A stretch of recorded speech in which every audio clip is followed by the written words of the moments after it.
The Trump administration planning a new mission to target drug cartels in Mexico. This is all according to 4 current and former U.S. officials familiar with that effort. The operation would include American troops and intelligence officers on the ground striking drug labs and cartel leaders south of the border. This would essentially open a new front in the president's military campaign against cartels, which is thus far focused on strikes against alleged drug-carrying boats. Well, on Saturday, Secretary of Defense Pete Hegseth announced what appears to be the 15th boat strike in the Caribbean.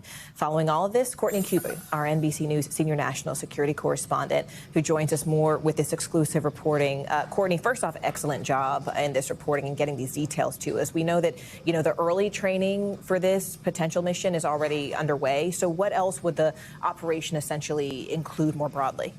Yeah, so as you mentioned, Morgan, this would be primarily U.S. military, specifically from Joint Special Operations Command, combined with CIA intelligence officers. So the mission itself would be under what's known as Title 50. That's an intelligence-driven operation. So rather than necessarily being under the command of a military officer, it'd be an intelligence official or intelligence professional who would be running this mission. But what's really notable about this new planning is it would be largely the U.S. military and these intelligence officials using drones to target drug labs, cartel members, cartel leadership.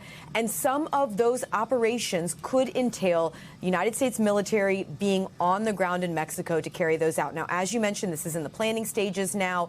The president still has not given the final go-ahead for this, but the fact that they are planning for this is also notable here. At this point, nothing is imminent, but they are still working through those plans, Morgan. Okay, so not imminent, but this mission would break tradition when you consider past administrations who have supported fighting against drug cartels, but they have not taken direct action against them. So what are officials saying about, what is considered a more aggressive approach?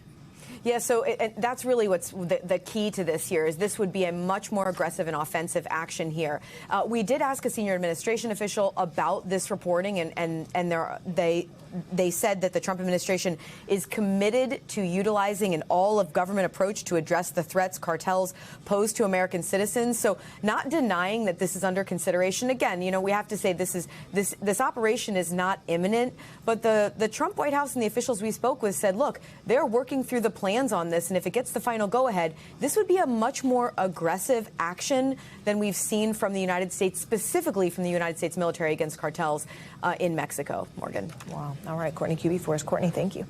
We thank you for watching, and remember, stay updated on breaking news and top stories on the NBC News app or watch live on our YouTube channel.